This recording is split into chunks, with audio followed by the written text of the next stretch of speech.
27 Island Getaway. Ivy's POV. I gasp as the island comes into view from the window of the jet, and I hear Nate chuckle lightly. "Does your family own this?" I ask, and he nods. "Yeah, it's our personal vacationing spot, and where we hold the retreat after the mating balls each year. There's a full town here with locals that have lived here most of their lives, but also staff that my parents hired to maintain the mansion grounds. There's another mansion here." He nods as he makes his way over to me, leaning over me in my seat and pointing out the window, his body dangerously close to mine. It's at the most northern part of the island, up and away from the main town, Eswall. I gaze out the window where he's pointing, and I can see a large mansion off in the distance. Is that where everyone is staying? Yeah, the mansion itself has over 30 residential rooms, plus multiple other areas, including game rooms, and a full theater room. No wonder you use it for the retreats, it sounds massive. There's also a local nightclub and restaurants in Eswall that provide other types of entertainment and things to do, but yeah, it's a decent little spot for people to unwind.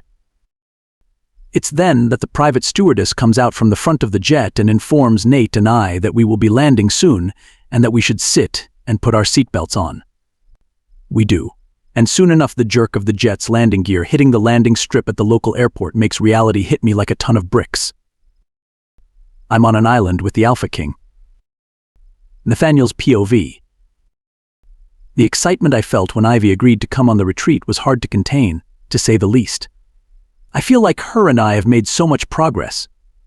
She's opened up to me and I to her, aside from the giant secret of her being my mate, which I haven't revealed yet for personal reasons. Tobias warned me that I should tell her sooner than later, but honestly something is holding me back. I'm not sure if it's the potential of her rejecting me or my title as well as hers and our responsibilities as a royal mated pair, or if it's just plain fear of having a mate. I always thought I would be alone, but that's clearly not the case, and to be honest, it's taken some getting used to. I keep looking for her, wanting to be near her, brushing up against her gently, being in her proximity. Kiba seems to be much calmer and at peace since we found her, and it's given me a new sense of clarity. I know I'm selfish for not telling her and basking in all of this on my own, but I just can't bring myself to tell her yet. This whole situation that seems to be arising concerning her and her safety is also a major factor in not revealing who she is to me. She's already under some sort of threat, and revealing to the whole werewolf world that she's my mate may put her in even more danger. I'm not without enemies of my own, and I won't put that on her. I walk closely to Ivy as we head into the main airport with our bags and head out the front to the car that is taking us to the mansion. It's only a few moments before we're pulling in and getting out of the car again and heading inside. My mother designed the entire mansion herself, so it's quite similar in colorings to our family castle back home. Whites, golds, and black, marble flooring and expensive art and decor scattered throughout. Each of the residential wings are themed by color, all dark colors that are a contrast to the white in the main areas. I know that most of us for the retreat are split into groups staying in each of the residential areas. There's only about 30 of us that decided to attend this year. Some I know from my own pack, but most I'm not 100% familiar with. Mine and Ivy's group are staying in the Crimson Wing, which is all burgundy and red color themed, which becomes obviously apparent once we walk into the main area of the wing. All dark wood, black walls with wine-colored accents, couches and an all-black kitchen, including a black granite countertop. As Ivy and I walk in, I notice 6 other wolves sitting around the main living area, mingling and chatting until eyes are laid on me and it goes quiet. I get bows and nods of acknowledgement and respect from every wolf in the room, and I return to gestures as I set mine and Ivy's bags down near one of the couches. A male wolf approaches me and extends his hand out. "Alpha King, my name is Mark. I'm from the Twilight Moon Pack. Just wanted to say thank you for holding the retreat this year. I'm sure I can speak for everyone that we're all excited to be here." I nod and shake his hand. I'm glad to hear that. This should be a good couple weeks of fun for everyone. Ivy sits on one of the couches as we all introduce ourselves, and after a while of mingling and conversations, Sarah, one of the she-wolves, brings over a small bowl and a pad of paper and a pen. "So, are we all up for making these next 2 weeks interesting?" she asks, and there's some murmuring and excited whispers as she goes on. I've noticed that there's an equal amount of male and females here in our wing, so I suggest females put their names in the bowl and males pick a name, and that's who we bunk with for the entirety of the retreat. I glance around the room, and I see Ivy stiffen in response. Don't worry, my little songbird. Sarah proceeds to write her name on a piece of paper, folds it up and places it in the bowl. It goes around to every female, and lastly, it's given to Ivy. She accepts the pad of paper gracefully and writes her name down quickly, then places the paper in the bowl along with the other names. Alpha King, would you like to do the honors first? Sarah asks, and I nod. Sure. I walk over to Sarah and the bowl in her hands. She shakes it slightly, mixing up the names. I can smell Ivy's scent on her paper, so I reach in and grab it, holding it tightly. The rest of the males grab their names, Mark being the last. Okay, let's see who got who, Sarah exclaims, and I open my paper first. And of course I see Ivy's name written neatly on the paper, and I smile and look at her, turning the paper over. I got Ivy. She looks at me with her eyes wide but then smiles at me, a warm feeling washing over me at the sight of her smile. Do you accept? I ask, and she nods. I accept. 28. The retreat. Ivy's POV. I walk into the bedroom that Nate and I are staying in and drop my bags on the far side of the room, near the curtain-covered window. They land with a soft thump, and I turn around and take the room in. It's a simple design, with cream-colored carpets, deep wine-painted walls with a matching large bed in the center. The sun is shining through the sheer curtains, illuminating the entire room. On the far side near the door is the entrance to the separate bathroom, and beside that is a sliding door closet, which is where Nate is standing currently with the door open. I watch as he grabs some hangers from the closet and sets them on the bed, then lifts his suitcase onto the bed, it fluctuating with the change in weight. He looks at me then, smiling. Is there anything you need to hang up? I think to myself as to what's in my suitcase, and I nod. Turning around, I grab my suitcase off the floor and place it on the other side of the bed and open it. I pull out my dresses and sweaters, laying them out, before grabbing the rest of my clothes and walking around to the small drawers in the lower section of the closet and placing them inside. It's only a few minutes before Nate and I are both completely unpacked, our now empty suitcases sitting near the window. I sit on the bed, my mind wandering as I've never had this much freedom before. It's an eerie feeling, me being away from Red Moon and Cole for so long without having to deal with repercussions. Well, not yet anyways. What are you thinking about? Nate asks, bringing me out of my little trance, and I shrug, not really wanting to bring up that I was thinking about back home. It's nothing, honestly. I reply, moving closer to the window, looking out at the view: lavish greenery, sandy paths, bright sunshine, and clear blue skies. I feel Nate's presence behind me before he snakes his arms around my waist, turning me back around to face him. I avert my eyes, avoiding his gaze, but he grasps my chin lightly, and I end up looking up at him. I feel the blush coming to my cheeks in embarrassment of our closeness, but the moment stays silent. He doesn't question, doesn't push for an answer. We just stand there in comfortable silence, the muffled chirping of birds and our slight breaths the only audible sounds. Suddenly, a crash comes from one of the other rooms, and Nate and I look at each other before walking over to our door and opening it. Clearly, all the others heard it too, as I see Mark and Sarah peek out from their room as well, but then I see them laugh and then close their door, and it doesn't dawn on me until I hear it. The muffled moaning sounds coming from the furthest room. I look to Nate, and he chuckles, and I swear my face goes the shade of tomato as he closes the door. I lean back against it, chuckling to myself. They wasted no time, I say, and Nate laughs. Yeah, it's a common occurrence with the mating ball retreats. People got steam to let off. That's more than steam to let off, I retort, and we both chuckle again. You're not wrong, Nate says as he pulls out some files from his briefcase he brought and sits on the bed. Pack work, I question, and he nods slightly. Just contracts and things I have to go over for when we get back in a couple weeks, nothing major. Do you mind if I read while you do that? I'm feeling like I want to just relax for the first night here. I'm sure there's other plans arranged for all the couples who came. Nate raises his gaze to look at me. You don't have to ask permission, but sure. And yes, there's some activities planned out, but they're not mandatory to attend.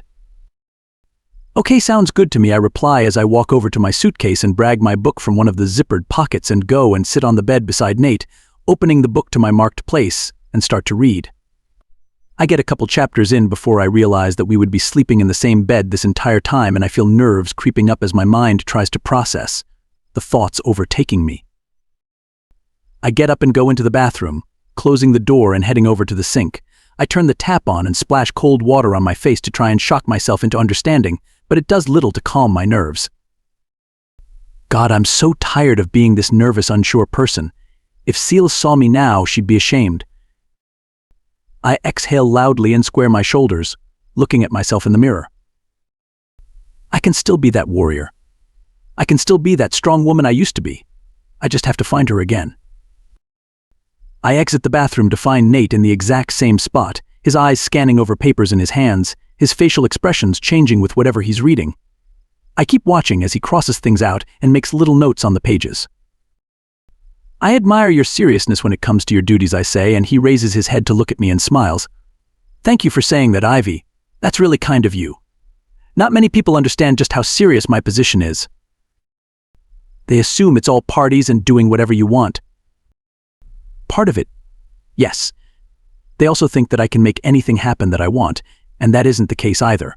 I mean, I have some influence, but it's not like I can just walk around doing whatever I want when I want. I am held responsible for my actions, contrary to others' beliefs. You used to be a party boy, though, I remember I say sheepishly, and he chuckles. Of course. I didn't take my role seriously when I was younger. Now it's a different story. I walk over and climb back onto the bed, marking my book place and setting it on the nightstand. I'm sure you can still have fun, though. Nate places his papers back in his briefcase, setting it on the floor on his side of the bed, and then he turns to me, adjusting his position on the bed and crossing his arms, biceps flexing slightly with his movement. I never said I still couldn't party, I just don't get a lot of time for it these days.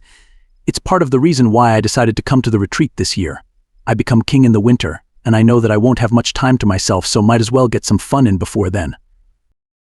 You sure you want to spend your time for fun with me? I'm not the most interesting.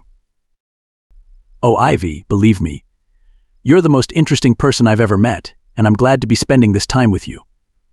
My heart races at his final statement, and I can only hope that these next 2 weeks will be enjoyable.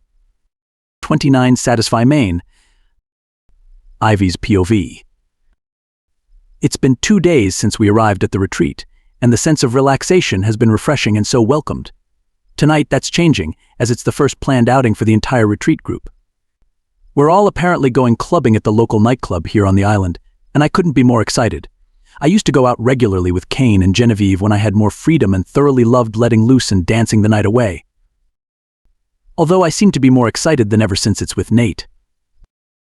I'm currently getting ready while Nate is showering, having finished mine a few moments before.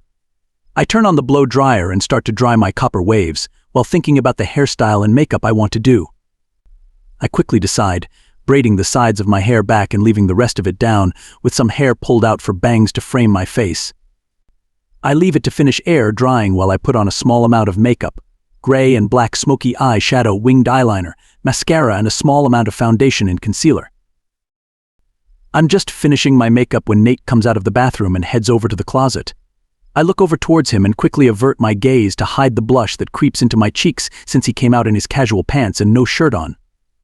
I look over again and see that his back is facing me, and I take a moment to admire from afar.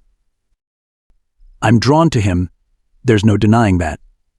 Hell, we're drawn to each other, there's no denying that either, but I feel safe with him. I don't know what I'm getting myself into, but it's clear I'm crashing headfirst into it, with hardly a care in the world, and it's terrifying and thrilling all at the same time. I decide right then and there to let things go as they may for the time I'm here. I stand up from the floor where I was getting ready and walk over to the closet where Nate is still standing, having now put on a black dress shirt, the sleeves rolled up as usual. Know what you're wearing, he asks, and I turn to face him, putting my hand in the pocket of my sweatpants. Not really, but I'll figure it out, he smiles as he goes back into the bathroom with the rest of his clothes and shuts the door. I scan through my clothes, ultimately deciding on my V-neck long-sleeved black crop top that is backless with lacing, with black leggings. I quickly change and walk over to my suitcase to grab my black wedge ankle boots and spray some of my favorite perfume on. As I look over myself, Evie's voice echoes in my mind. You wear too much black. What can I say? I like it. I hear a light whistle and I turn around to see Nathaniel standing in the bathroom doorway, his dress shirt unbuttoned at the top, giving a slight view of his bare skin. His eyes scan me up and down and I blush as he makes his way over to me. I look down, but he pulls my face up to face him, leaning into my ear. "You look stunning." Love the bare skin, more heat rises into my cheeks at his statement, and I clear my throat awkwardly. "Thank you. Likewise." As usual, I say softly, and he chuckles as he steps away from me and grasps my hand. "You ready to go?" I nod, and we head out the door together, meeting up with everyone out front. The sun is just starting to set in the sky, giving a gorgeous orange and purple wash over the clouds. "Well, don't you both look like a couple?" All matching black, Sarah says, and she eyes us up and down. I look around at everyone else in various dresses and dress clothing in various colors. Sarah's hot pink dress is clearly too small for her, as almost her entire chest is on display. One wrong move and she's having an episode of indecent exposure. Nate says nothing, but I feel his grip on my hand tighten before he tugs lightly for me to follow him into the waiting limo. We get in, followed by everyone else, and before we know it, we're on our way. It's only a few short moments before we arrive to the club. Everyone is in their own worlds and conversations which continue as we get out of the limo and head inside. The music hits me immediately, and I'm a bit taken aback as the club is so dark. It takes some time for my eyes to adjust even in the slightest, so I'm thankful for Nathaniel leading the way. We head into a back booth that has a small, dimmed light above it and finally sit down. I cross my legs and take in our surroundings now that it's a bit lighter, and I see the large crowds of bodies moving around, drinking and clearly enjoying themselves. "You want a drink?" Nathaniel asks, and I turn to face him and nod. "Dry martini." "Not wasting time." "Are you?" He chuckles and I shrug. "We're here to have fun, aren't we?" And that we are. "Be right back." He stands and disappears in a mere second in the direction of the bar. As I wait, I start to sway to beat of the music, and before I know it, Nate is back and hands me my martini. I mouth a thank you and he nods, sitting next to me with his whiskey. I take a sip and savor the taste of the alcohol, since it's been a while since I've had a social drink. Nate leans in close to my ear. "You want to dance with me?" I turn and look at him. "Sure." I place my drink down and stand up as Nate does the same, his arm wrapping around my waist and his hand gripping my hip. We walk to the dance floor, and he places himself in front of me, eyes burning into mine. We start to move to the music, and he leans into my ear again. "I really like the outfit you chose." "Do I want to know why?" I say as I roll my eyes playfully. Pause of this, I inhale quickly as I feel his hand run up my thigh, over my ass, and stops on the small of my back that's exposed from my crop top. I bite my lip and he smirks at me, pulling me closer to him, his left leg in between mine, allowing little space between us. Two of us can play at this game, Alpha. I step away and turn my back to him, and he comes up behind me, hands resting on my hips as I grind back into him, feeling the music and letting the feeling take over me. He grinds into me artfully, clearly knowing what he's doing, and goddamn. He keeps pace with me for a few songs, and then we go back to the booth to chill again. I sit down and grab my martini, finishing it off quickly to calm the nerves from feeling him so close against me. Nate then sits beside me again, and I cross my legs over top one of his as we're sitting, and he adjusts me so that he can rest one of his hands right on my ass, pulling me even closer. I look at him, and before I can say anything, he leans in and kisses my neck and then squeezes my ass playfully. Fire shoots through me, and I stifle a moan. "You are something else," he says before he rests his head back on the cushioned booth seat and closes his eyes, clearly trying to keep himself together. I feel a burst of pride that I'm affecting him the way he does me, and it's hard to not smirk. A shooter girl comes over to the booth a moment later and asks us if we want shots, and we both nod.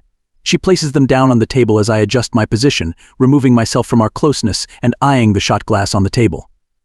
I go to grab it and Nate stops me. "I want to give it to you." My mouth opens in shock, and I blush like mad and nod.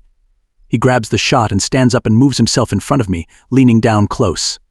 The scent of his cologne mixed with his own scent invades my nostrils, making my mouth water. I tilt my head back slightly as he puts the shot glass to my lips and pours it into my open mouth. I swallow and the raw liquor burns, but my God, it feels good. This man is torturing me. He's not holding back, and my body is alive with awareness. I'm loving every single moment of it. We sit and chat for some time, casually drinking and laughing with each other. More dancing and groping too, which I can't complain. After a while, I excuse myself to the bathroom, and after a few minutes, Sarah and one of the other girls also comes in. They see me and stand beside me, freshening up like I am. I'm feeling the effects of the alcohol, my head swimming. "So, you and the Alpha King done the deeds?" Sarah asks bluntly, clearly drunk like me, and I shake my head in response. "No." "Oh, that's too bad. Maybe he should switch with another she-wolf that can satisfy his needs. That hunk of a man needs a good lay." The other girl snickers and tries to hold her laugh in, but ultimately fails and laughs out loud. I'm hurt, but I don't show it. As shocked as I am by her comment, I choose not to engage, knowing full well she would overpower me since I don't have seals even in her drunk state. I quickly finish up and say goodbye nicely and head back, trying to forget that it's completely possible that I wouldn't be able to satisfy him in any type of physical capacity. It plays on my mind, but I shove it down as I get back to Nate. I sit down and he leans in. "I'm about ready to head home. What about you?" I nod. "I'm the same. I'm way too drunk to keep going." He nods and grasps my hand as I stand, and we head out together and into the limo. It starts to pull away, and I look in confusion. We're not waiting for everyone else. He shakes his head. "The driver will come back and do more trips. We're the only ones going back right now." "Oh, okay." It's mere moments before we're back and heading into our room. I sit on the bed and groan loudly, as I feel the pain from my feet now that my body is more relaxed. "You okay?" Nate asks, and I sit up and nod. Yeah, I try to pull off my boots but have a hard time getting them off. I lean my head back and groan again in frustration, mainly from the thoughts of Sarah's stupid comment, but also the fact that I can't get my boots off. As I look up, I gasp as Nate is kneeling in front of me, his hands resting on my right calf. "Can I help?" he asks, and I blush slightly and nod. He unzips the boots with ease and slides them off my feet, massaging my calves slightly as he does so. I shiver as he stands up and leans over me on the bed, his face mere inches from mine. "What's got you so frustrated? Surely a pair of boots isn't that angering." Fuck. He can tell there's something wrong. Quick, deflect. "It's nothing. I'm good. Just drunk," I try to say in the most upbeat way with a smile, and he scoffs and shakes his head. "I know you enough now that I know something's bugging you. Spill." I swear it's fine. He backs off me and I stand up and move towards my side of the bed. "Ivy." "Spill," he says deeply, and my back prickles in response. It's the stupidest thing I don't want to say. "Stop deflecting and tell me." I sigh in frustration and turn to face him, the bed between us. Sarah said something back at the club and it's playing on me. It shouldn't, but it is, and I'm embarrassed. "What did she say?" he asks curiously. "She basically insinuated that I can't satisfy your needs and that you should have another she-wolf with you during this whole retreat so you can get a good lay." I don't expect what happens next. The deep laugh that comes from him startles me a little, and after a few minutes, he pulls himself together. "Sarah needs to get her eyes checked. I'm perfectly fine spending this retreat with you." I stay silent, and he approaches me. "Do you really think that you couldn't satisfy me in bed?" I blush and turn away. I don't know, I haven't been intimate since I lost my virginity in high school, so it's up for debate. No, it's not. You know why. I turn to face him again and shake my head slightly. "Close your eyes." I look at him in confusion, but then close them. "Raise your hands up," he demands, and I comply with his request. I gasp and my eyes shoot open as he's pinned me to the wall with one hand beside the window on my side of the room, his body completely melded into mine. "There's no doubt in my mind of your ability." He separates my legs with his other hand and then grinds into me while holding my hip and my legs shake. I feel his full erection pushed against me and he groans. "You affect me in ways I never thought possible." My breathing quickens as he kisses my neck and I stifle a moan. "Oh my God. I want you, clearly. I've been holding back because I wasn't sure you felt the same way, but the way you were all over me tonight makes me think otherwise." He pulls his head back and our eyes make full contact. "Of course I want you too, isn't it obvious?" I ask. "It is now," he says, and his lips collide with mine. The moment his lips met mine, every worry, fear, and uncertain thought disappeared. He moves from my lips to my neck, releasing my hands, and I wrap them around his neck. I gasp as he takes that moment to lift me up, and I wrap my legs around his waist, erection still against me, but oh so more obvious. I let out a small moan and he chuckles as he holds me up, hands fully palming my ass while supporting me. I want to hear more of that, he whispers, and I dip my head down into his shoulder to hide my blush, but it's short-lived as he adjusts, holding me up with one arm and trailing up my back. I realize what he's about to do only a split second before it happens. He pulls my hair, making my head and back arch, and immediately peppers my neck with soft kisses as he carries me over to the bed. My breathing quickens as he continues his sweet torment, and he surprises me yet again, but turning just before we reach the bed, and he sits down, keeping me on top of him, so now I'm straddling him, my legs on either side of his hips. He breaks away to look up at me, trailing a hand up to the back of my neck and pulling me down hard for a kiss before pulling away again and cupping my face. My breathing is heavy as I maintain eye contact with him, my heart racing. "You okay?" he asks, and I nod, still in a bit of a stunned silence. "I can stop if it's too much," he states, and I shake my head lightly, reaching down to place my hands on his chest and start undoing the remainder of the buttons on his dress shirt. I lean into his ear as I push his shirt off his shoulders, savoring the touch of his bare skin. "Don't stop." Once I made my intentions known, it's like a bomb went off. Nate removes his shirt from his arms, his warmth radiating off his body, warming me up. He wraps his arms around me, reaching behind and hooking his fingers in the sides of my shirt, pulling gently up and over my head. He discards it to the floor with a soft, muffled thump, leaving me exposed in my black fabric bralette. He glances down my exposed body and growls lowly and possessively, making shivers run through my whole body and being. I go in for another deep kiss, and as we break away, he growls "You're mine" before dipping his head down and placing open-mouthed kisses on my breasts, teasing my already sensitive nipples with his tongue and teeth through my bralette. His possessiveness over me makes my whole body come alive, as if he's commanded my response to him. I feel myself getting more and more turned on, the position we're in not leaving much to thought. I arch into him, biting my lip to stop the moans threatening to escape my throat, but it's useless. Lustful sounds escape me, the sensations overtaking me since I haven't been touched in so long. "That's my girl. I want to hear you. I want to hear how I make you feel." I dig my nails into his shoulders, my hips moving of their own accord, grinding into him. He leans back onto the bed, pulling me down with him. My hair falls over my shoulders as our eyes connect again, me now on all fours, knees on either side of his hips, and hands on either side of his head, some space between our bodies but barely. I notice he's breathing just as heavily as I am, but my attention is drawn to his hand that cups my face, tucking some of my hair behind my ear before he gives me a final warning. "Once I start this, I won't want to stop. I will if I need to, but you have to let me know." "Okay.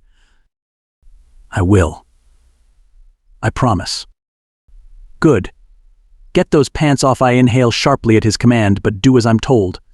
I back off him slowly, standing to my feet. I hook my fingers in the waistband of my leggings and push them down off my legs and pulling them off my feet once they hit the floor, Nate watching me the entire time. I stand there, suddenly nervous of my body in front of this intimidating alpha wolf. Another low, possessive growl comes from him, and I shiver head to toe before he beckons me to him with a pat on his thigh, his muscles flexing with the movement. I crawl back over him, and as soon as I'm back in position, his hands roam the entirety of me, shoulders down to my hands, up and down my back to my ass and down my legs as far as he can reach. His touch is like electricity, building need inside me that was a completely foreign feeling up until now. I gasp as one of his hands stops at my hip, playing with the elastic of my underwear. He pauses there for a moment, as if he's contemplating what he wants, my need increasing with each little snap of the elastic.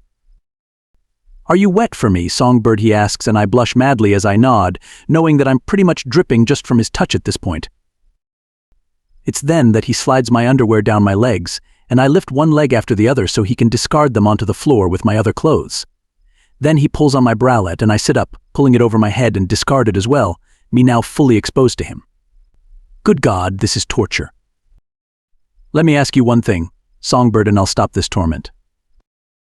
And that is, I reply, my voice shaking slightly, my need for him becoming unbearable. "Do you want me to play with you until you come, or did you want me to fuck you until you can't walk?"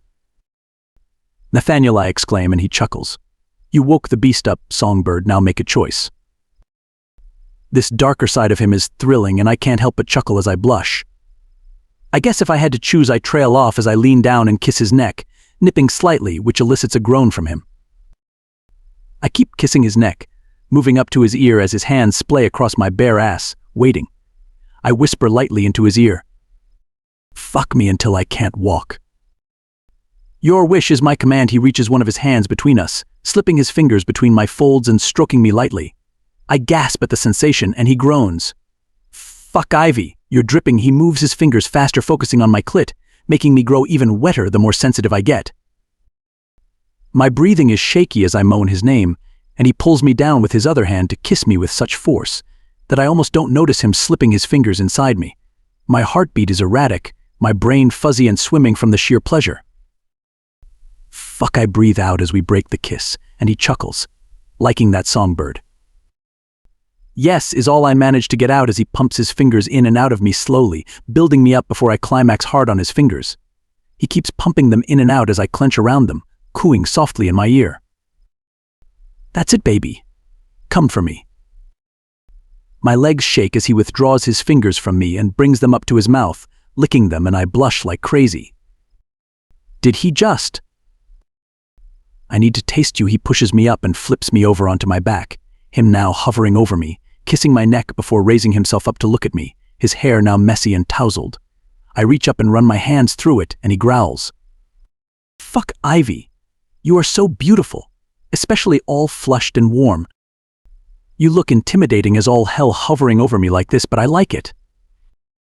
Oh, really, baby, he smirks. You just wait until I'm inside you. It's then he moves, kissing every inch as he makes his way down my body. I hear a small shuffle, and then I shriek a little as he pulls me to the edge of the bed. I quickly realize he's kneeling, and my skin warms up again, knowing he's about to put his mouth on me, and the anticipation is killer. The moment I feel his tongue flick over my clit, my body jerks in response. This is completely new to me. I'd always given, but never received with my high school boyfriend, and boy was I ever missing out. He doesn't waste his time and devours me, and the sounds coming from me are getting louder and louder. I gasp loudly as I feel him push his fingers inside me again while still licking and sucking me, and I feel the now familiar build of my orgasm. Nathaniel, I say between pants, and it's not long before I come apart again, throbbing and shaking from the force of it. God, I love making you come. I could eat you out all day. I manage to push myself up onto my elbows as he stands, wiping his face before turning his heated gaze back to me. He can't just please me this entire time. I sit up fully before he has a chance to move away and tug on the waistband of his pants. I look up at him, and he places his fingers under my chin and looks down at me, dragging his other hand through his hair. Are you wanting to do something to me, little songbird? I bite my lip and nod. Tell me, what do you want? I want to taste you, like you did me. It's not fair for you to just please me. Oh, believe me, baby, I don't mind just pleasing you. But if you want to, I'm not stopping you. He turns to fully face me, and I start to undo his pants, pushing them and his underwear down, letting his cock spring free from the confines of his clothing. He steps out of his pants, kicking them aside, and I lick my lips before taking the tip of him into my mouth. Fuck Ivy is all I get as I start to move, taking my time, realizing that I can take all of him, which I thought wouldn't be the case. I feel him grasp the back of my head, fisting my hair in his hand. I know he's letting me take control here, and the empowerment I feel makes me even wetter and ready for him. My name comes from his lips multiple times before he steps back and withdraws from my mouth. He kneels in front of me, and I bite my lip as he looks at me with bewilderment. Who knew, little songbird? You're quite good doing other things with that mouth of yours, he says as he touches my swollen lips. If I had let you keep going, there's no doubt I'd be finishing down your throat. Maybe next time, I say, and he chuckles darkly. That's a deal, but now, I'm going to fuck you. I inhale sharply and push myself back on the bed and sit back onto my feet. The bed shifts with his weight as he climbs on beside me. I want you to ride me. Get that pussy used to me, I nod as he leans back, and I straddle him yet again, this time his cock standing at attention against my folds. I rub against him, the tip of his cock rubbing my clit, and I then lift and place him at my entrance. I lower myself slowly, groaning as I feel him start to fill me, and a few moments later, I've fully taken him and we're now connected, my heart racing at how he feels inside me. God damn, you are tight, baby. But oh, so fucking good, Nate says with his head arched back. I start to move and he lifts his head to watch me. I see his eyes dart down to where he's entering me, and the low growl that comes from him makes a gush come from me and I moan. He fills me completely, and my legs start to shake with the pleasure. Nate wraps his arms around me, caressing my skin as I get used to him and ride him faster, constant moans escaping my lips. Come again, baby. All over me. That's it. Seconds later, I'm clenching around his cock, and he inhales through his teeth sharply before placing his head in the crook of my neck. He places one of his hands on my ass and lifts me, staying inside me as he pushes me onto my back. Ready for me, he says, his voice straining, and I nod. He withdraws from me completely and slams back inside me, and I yell out in utter ecstasy. He relentlessly pounds into me, his grunts of exertion and pleasure making me close to finishing again. Fuck, Ivy. You feel so good, baby. I'm close. Come for me, Alpha, I say, and his gaze darkens as he continues his powerful thrusts into me, and sure enough, he finishes, pulling out of me and squirting himself all over my stomach and chest with a groan. He leans down, kissing me on the forehead, our breathing erratic and matched. Oh my God, I say, and he chuckles. That was something else, he says as he gets off me and heads to the bathroom, returning with a damp towel and starts to clean me off, wiping my stomach and chest down, placing light kisses wherever he cleans. Well, I don't think I'll be walking tomorrow, I say, and Nate laughs. That was the plan. Let's get cleaned up and get some rest. You'll probably be a bit sore tomorrow, too. That's okay, I say as he gets up off the bed. Nate, I question, and he turns to face me. Yes, Ivy. This is going to happen again, right? Over the time we're here, I ask sheepishly, a bit embarrassed of my neediness. 30 billion casual time.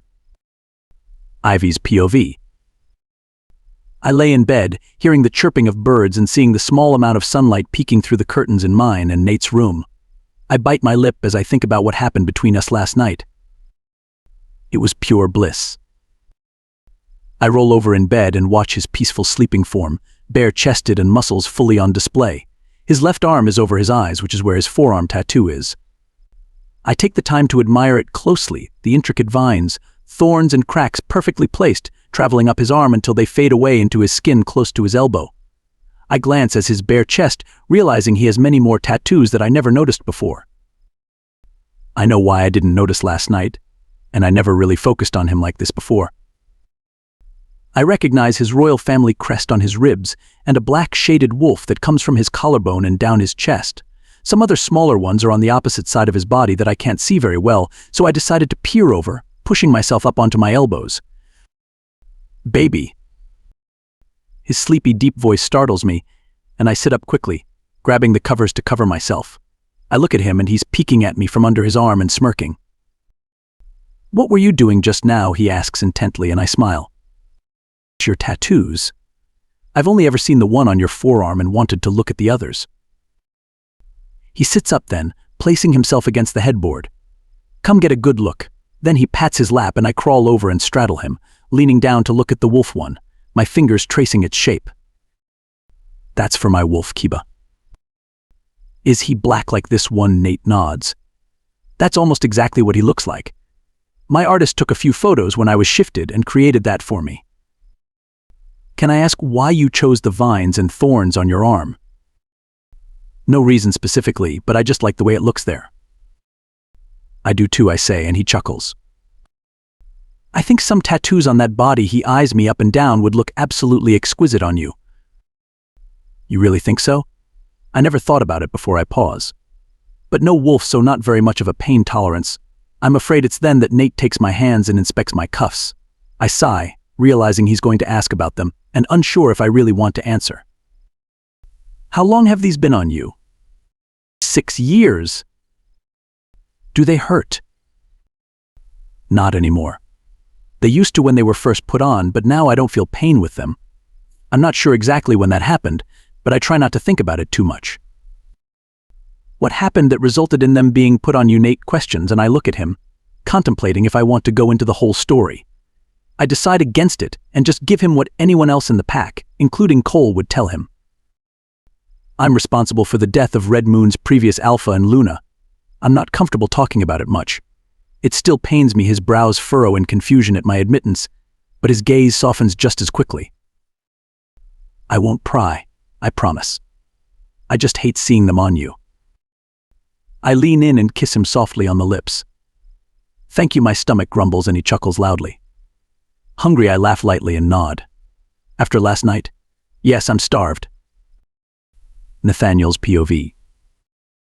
I sit across from Ivy in the kitchen, US eating some bacon and eggs that I made for us, my mind swimming in thoughts as we eat together. Last night was nothing short of amazing. Making her feel good, worshipped, and satiated has me feeling an immense amount of pride.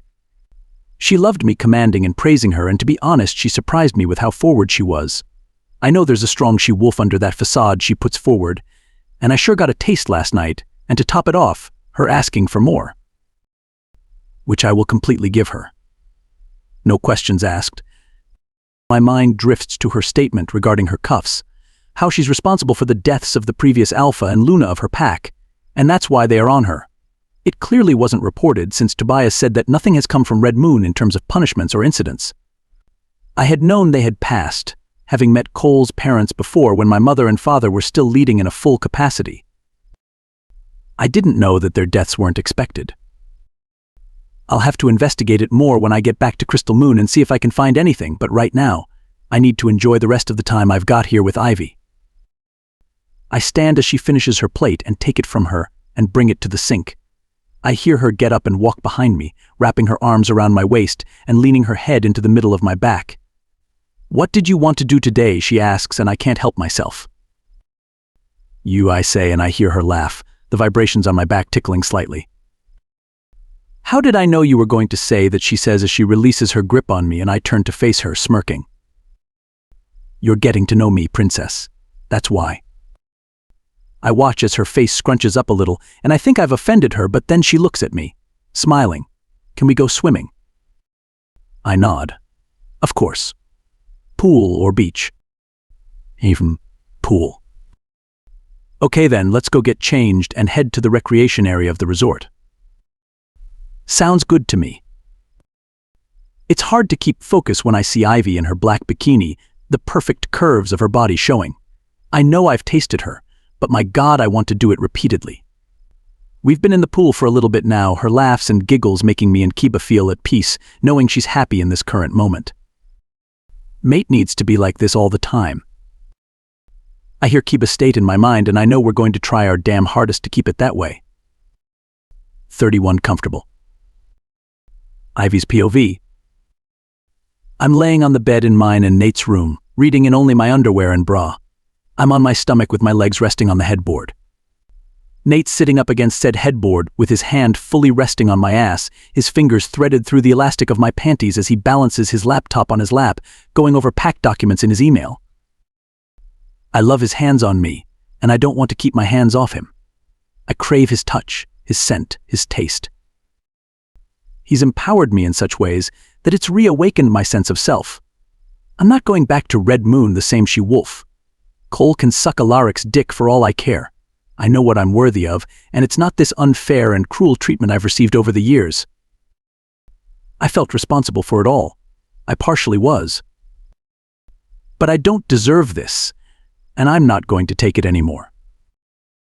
Things are going to change. Nathaniel's POV. I glance over at Ivy reading, my eyes traveling down her body. These past few days since we first had sex, she's really opened physically to me. We haven't done much else with the group, just been spending time with each other doing resort activities. Today is the first day that we've just been in the bedroom, as I have some pack work to do. I'm finding it incredibly hard to focus considering she's pretty much naked next to me. I've taken her multiple times over the past few days, and each time it's mind-blowing, her and I both completely spent, breathing heavily and seeing stars. My attention is drawn more to her when I see her close her book and roll over onto her side to face in my direction. I catch Gier gaze and she smiles. How's the pack work going? She asks, and I close the laptop. It's going fine. Really just small business. Tobias is keeping everything in line for me until I get back. How long have you known Tobias? She asks as she pushes herself up to sit beside me, her red hair fluttering with the movement. Since we were pups. He's been my closest friend and confidant in our entire lifetime. Did you choose him to be your beta? I nod. The moment my parents said that they were wanting to step down, they asked me to choose my beta. There was no question about who it should be. I'm glad that you have someone to completely trust like that. She leans into me and I wrap my arm around her, pulling her in closer.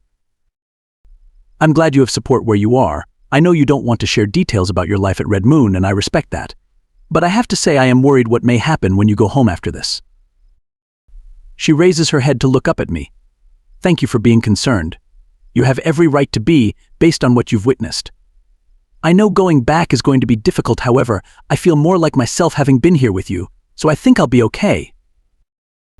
You can always call me if it's not. You know that I tell her, and she smiles and nods. Of course. A moment passes and I see her bite her lip and scrunch her face a bit. Nate, she says, and trails off. Yes, Songbird. Are we labeling this? Yes. Do you mean if now that I've fucked you? Are we dating, I say, and she blushes and turns her head away to look towards the window. I reach over and grasp her face, turning her face back to me before planting a light kiss on her lips. You're mine. So yes, we're dating. You need to tell Mate what she is to us. We're not dating like little lovesick puppies. We're fated mates, bonded for eternity. Kiba's statement rings in my head, and I internally sigh. Soon, Kiba. Soon, I promise. Hard to believe we're halfway through our time here, Ivy says, as she pushes herself off the bed and stands up, making her way over to the closet. It's going by fast, I state, and she nods, her eyes scanning her clothes in the closet. She pulls out a black skirt and tank top, setting them on the bed by my feet. I stand then and approach her, grabbing her clothes off the bed and draping them over my shoulder slightly. I press against her back and reach around her, trailing my hand up her stomach, between her breasts and up to her neck, where I grasp and squeeze lightly. I hear her quick intake of breath, and I lean and kiss the side of her neck, eliciting a breathy moan from her. Can I dress you, I ask, and as I release her, she turns and looks straight in my eyes and nods. I drop to my knees then, grabbing her skirt from my shoulder and holding it out for her to step into. Once she does, I lift it up her beautiful legs and up over her ass, fastening the small clasp once it's at her waist. I then grab and hold out her tank top and pull it gently over her head and down the rest of her torso. She wraps her arms around my neck and places a small kiss on my lips. Thank you, Alpha. My pleasure. Oh, how it is my pleasure, little songbird.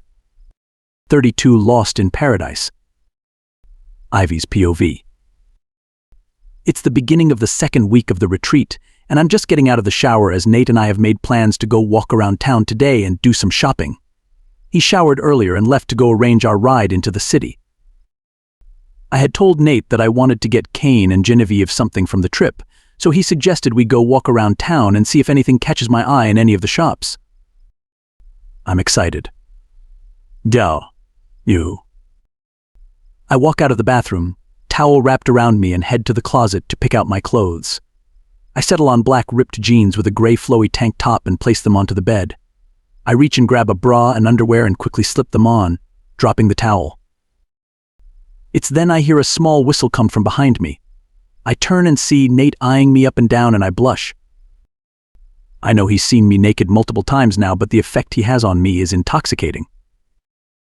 I change into my clothes and pull my hair up into a simple ponytail and put on some minimal makeup as Nate responds to some more emails from Tobias, and some moments later we're ready to go. We walk out of our room together, seeing Sarah and the other wolves hanging out in the main area of our suites. As soon as Sarah meets my gaze, she stands and approaches us. Going somewhere, she asks sweetly, and I nod. Into town is all I say, and she smiles and looks to Nate. Enjoying yourself here, Alpha King, she questions, and I feel Nate brush his hand with mine and he grasps it tightly. And I notice Sarah's eyes dart to our hands intertwined, and her eyes widen for a short moment in disbelief. Why, yes, Sarah. I'm very much enjoying myself, especially with Ivy. Sarah clears her throat awkwardly and nods. Have fun in town. We will, I state and smile at her. She turns and goes back to everyone else while Nate and I head out towards the front of the resort. I don't know what her issue is, I say softly, and Nate squeezes my hand as we continue to walk. She wants what she can't have, baby. She's jealous. But let her keep going on like that. It just makes her look pathetic to everyone around her, pining over someone that doesn't want her. I squeeze his hand back. I'm not sure why you picked me of all people, but I'm glad you did. There's so much here for a resort town, I say as we walk past a wide array of stores and small shops. I'm a bit overwhelmed at it all, but having Nate here makes it tolerable. We continue to walk, and I see a crystal shop and tug on Nate's hand. I'd like to go in there for Evie. She loves crystals and stones. He smiles. Okay, let's go. We walk into the quaint store, the scent of herbs and incense flooding my senses the moment we enter. I see wide assortments of crystals, amethysts, onyx, citron, geodes and the like, all arranged beautifully in displays with varying sizes and shapes. We walk down each section of tables and I pick out 4 crystals for Genevieve: rose quartz, red jasper, black tourmaline, and of course a moonstone for our wolf heritage. These your choices, Nate asks, and I nod, feeling really excited about giving them to Genevieve. We purchase them and head back out, the small paper bag with the gemstones hanging from my wrist as we continue.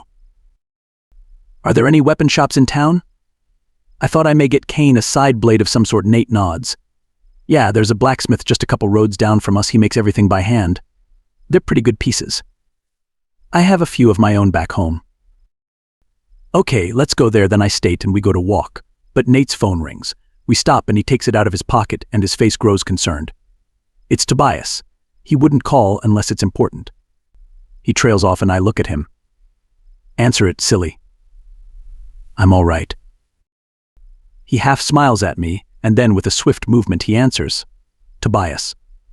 What is it? He turns away from me for a moment and I look around us, and I see a small girl near one of the shops close to us. I see her looking around wildly for something and I decide to approach her. I kneel and hear her panic in her voice as she looks at me. I can't find my mom and dad. Do you know where they are? I shake my head. I don't, sweetheart.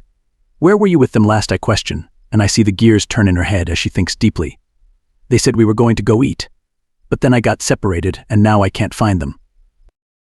Are you from here? What's your name? She nods. Yeah, we live here. There are just too many people. I'm Nina. Okay, Nina. Let's see if we can find them. Where are the restaurants? She points to her left. Over there. Okay, I stand and hold out my hand to her and she takes it. Let's find your mom and dad. Okay, she smiles and nods and we head off towards the restaurants. It's only a few moments before we arrive, and I see Nina looking back and forth for her parents. What does your mom look like? She's blonde with an orange top on and blue shorts. I look around then, fixing my eyes on all the people around us, and I notice a woman and man looking more frantic than the others. They get closer and their eyes land on Nina and I and they run over. Nina. Thank goodness you are okay, baby, the mother says as she scoops her up in her arms. She looks at me and mouths a thank you and I nod. Nina's father shakes my hand. Thank you for helping her, we really appreciate it. Easy for a little girl to get lost with all these people. She was brave. You've got a wonderful daughter. Take care. You too. Thank you again. I watch them all walk off together and smile to myself, happy I helped her. I decide to wander in the area and take in the sights and sounds of all that's around me, but not before long I realize that I've wandered far off from Nate and I'm not sure which direction to head back in. I exhale deeply, feeling worried that I may not find my way back. I keep wandering, thinking that I'm going in the right direction, but then I stop. I'm totally lost. I feel off, like someone's watching me, and my heart starts to race. I decide to pull out my phone and call Nate. He answers on the first ring. Ivy. Where are you? I hear the slight panic in his voice. I'm okay. I went and helped a little girl. She was lost. Then I got lost myself. What's near you? I look around and notice a large carved stone statue of a horse. A horse statue. I know where you are. Stay put there. I'll be there in a few minutes. Okay, we hang up and I go over and lean up against the statue waiting for him. It's not long before I see his large form walking up to me, and as soon as he reaches me, he engulfs me in a tight hug. I was worried. I hung up from Tobias and you were nowhere to be found. He backs up and places a kiss on my lips. I'm sorry. I was trying to help someone, and it didn't dawn on me that I don't know my way around. I feel a pang of guilt for making him worry. It's okay. Did you still want to go to the blacksmith? I nod. Yes, and then food, I ask, and he nods. Of course. Nathaniel's POV. I was worried about her, more than I'd like to admit, but I'm glad she called me when she got lost. I watch her admiring the blacksmith's weapons and my mind drifts to what Tobias called to talk to me about. Another rogue attack on another pack in my territory. I may have to cut the trip short if this persists. These attacks are becoming more frequent, and something may need to be done about the rogues. They don't follow regular pack rules and traditions, but I know they have a leader. A leader who I may need to have a conversation with and get to the bottom of this. I'm drawn back to Ivy as she holds a blade in her hands, a side dagger with a blackened leather handle and some etching done in the blade. This is perfect, she turns to the blacksmith. Is there an area in the back or something where I can test it out? Just weight-wise, and handling the blacksmith nods and leads her and I into his training room in the back. Ivy, you know how to use that, I ask, and she nods. Did I forget to tell you? Tell me what I question intently, and she chuckles. I guess I did. She pauses and tosses the blade in the air, and I low-key panic, but she then backflips, catching the blade artfully before landing in a warrior stance close to the ground. It's then it dawns on me. You were a warrior before, weren't you? She nods. Yes, only female one in Red Moon. She places the blade in its sheath and hands it to the blacksmith. I'll get it. Thank you. I approach her. Part of the life story you haven't told me, right? She nods before she tightens her ponytail. It's my old life. Without my wolf, I can't be that anymore. I go to continue the conversation, but the blacksmith brings her the case with the blade in it, and she hands him her payment for it. I reach over and take the case from her, and we walk back through the blacksmith store and back outside. I feel her sadness emanating from her as we walk. You know you can tell me, I state as we walk towards the restaurants, and she nods. I know I'm pushing when I said I'd respect her wishes, but deep down I want to know. I know. I'm just still not there yet. I'm sorry. Don't apologize. I'm sorry I keep reminding you of something you know. I just want to be there for you. She stops me and pushes up on her tiptoes to kiss me lightly. You are there for me, and I admire you for it. 33 back to normalcy. Nathaniel's POV. It's our last day here in paradise. This time went by fast, but I feel more connected to her. I found out more small details about her and know exactly how to satisfy her, which was just a bonus. I feel this trip with her was a major success, but my chest feels heavy at the thought of having to leave her and go back to my regular day-to-day. I'm worried about her asshole of an alpha and what may happen to her without me there, but aside from kidnapping her and bringing her to my packlands, there's not much I can do. There's still processes that have to be followed, especially since I don't want to reveal she's my mate. Kiba is furious with me, but my desire to make sure she's safe before putting her in any other danger overtakes the need I have for her to know. It's the middle of the day, and we had a nice time in the shower this morning before we decided to pack up all our belongings for the trip home. We've just received word that the cars are here to take us to the airport, where we will take the private jet back home, and we will go our separate ways back to our respective packs. I wish I had more time with her. You coming? She asks, and I break out of my trance and put the last items into my bags and zip them up. She's in casual clothes today, some loose gray sweats and a red tank top with a cropped hoodie. Her red locks are tied up loosely and she looks beautiful. Yes, let's go. The all too familiar sounds and smells of the northern continent, my land, hit my senses the moment I step out of the jet. Ivy follows behind me, and we walk over to where our town cars are waiting. She looks up at me, and I can see the wetness in her eyes, and I pull her close, resting my chin on the top of her head. I feel her grasp my shirt and push herself more into my chest. I know, Songbird. I'll miss you too, I say quietly, and she lifts her head and pushes up to place a kiss on my lips. Text or call me whenever. I'll always make time for you, she smiles and wipes her eyes. I'm going to hold you to that. Will you come see me, she asks, and I nod. I will try as much as I can. Let me know when you're performing at Iron Wolf 2. I'll always come to hear your beautiful voice. Deal, she smiles and hugs me tightly, giving me another sweet kiss before we part and get into our cars. Not even 2 seconds later, my phone vibrates and I smirk. Sure enough, it's her. Thank you for the amazing time these past 2 weeks. I'm happy we got to know each other a bit more, among other things. I already miss your touch. I respond to her.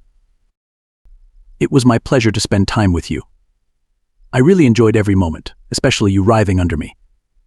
But all aside, thank you for opening up to me and making this time away memorable.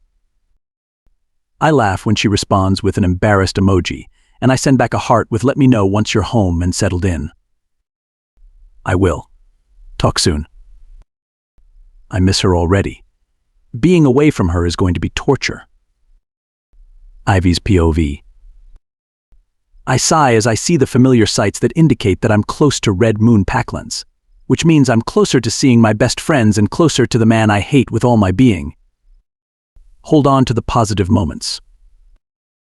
I don't know what to expect, but my heart flutters with anxiousness the moment the car pulls into the familiar Packlands. I pass my house and continue up towards the pack house and the residential building of my nightmares. I step out of the car and immediately tackled into a hug by Evie, and I laugh. I missed you so much. She pulls away and looks at me. You look so good, she exclaims.